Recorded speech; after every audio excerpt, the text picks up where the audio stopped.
What's up, guys? Welcome back to Bible Fun with the Duns. Today we're in Job chapter 3, and it's very sad, and Job is just full-on lamenting. For sure. This chapter is where things start to get real, or Job becomes more relatable, at least to me. He is on full-on lament. To lament means to mourn, or to have a... I know, because you copied what I said, didn't you? No. Don't lie. Or to have a passionate expression of grief or loss. And Job is definitely passionate in expressing his grief in this chapter. He's so upset by the state of his life that he cries out about even being born, which I'm not being judgmental here, because if I lost everything I owned, all the people I loved, and then I lost my health, I would be a hot mess too. And so he's upset and he's crying out about his life, and I can just hear him, really, because I get it. If this is what my life was going to be like, why was I even born? I mean, that's kind of the attitude of this chapter. And he starts talking about death, seeing it as a gift. And for us Christians, it is important for us to remember, because of Christ, those who have a relationship with him, death is a gift. We get to leave earth and be in the presence of God, so that is a gift. But to wish for death so that he can just lay in the grave and be done with all of this and spared from the troubles of life, that's not the same thing as being excited to be in God's presence. And so Job laments his suffering, and I get that. So like I said in chapter 1, I am thankful that this book exists and that Job's testimony exists, because this is real life and I can relate to it. Job is going through a really difficult time, the darkest time his blessed, favored life has ever experienced, and he responds in a very real way by crying out to God. So often we humans go through difficult times in life and we start wondering why. Why me? Why is this happening to me? And that's what we see here in this chapter. I circled every single time he said why. And so there are a few things that we can learn from Job in his lamenting here.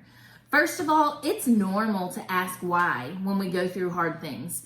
I do think it says something about the human nature when we tend to question God when bad things happen to us, but we don't question him when he gives us blessing, almost like an entitlement attitude, like, well, yeah, I deserve all the good stuff, but why in the world would the bad stuff happen to me? I do think that says something about human nature.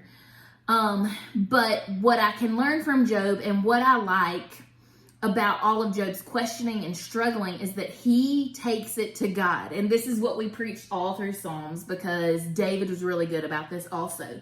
So even in the midst of Job's darkest time and his struggle, he still knows who is in control of everything.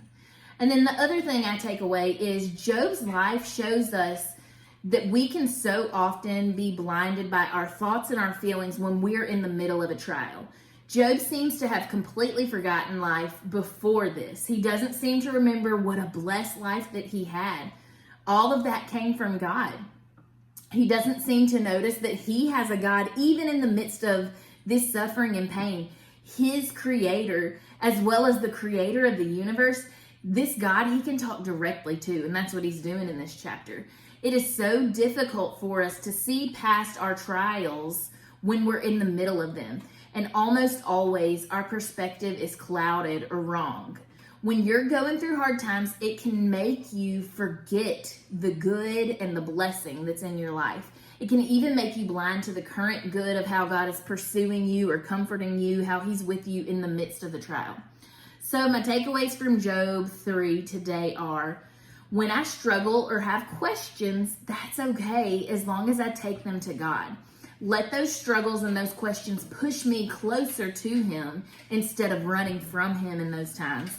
Take those questions and struggles to the one who has the answers and the one who truly is in control. Does that mean he's going to give us the answer? Not always, but take them to him, because Bob down the street sure doesn't know the answer either. And this is a better option. Also, when you are going through trial and hardship, don't trust yourself.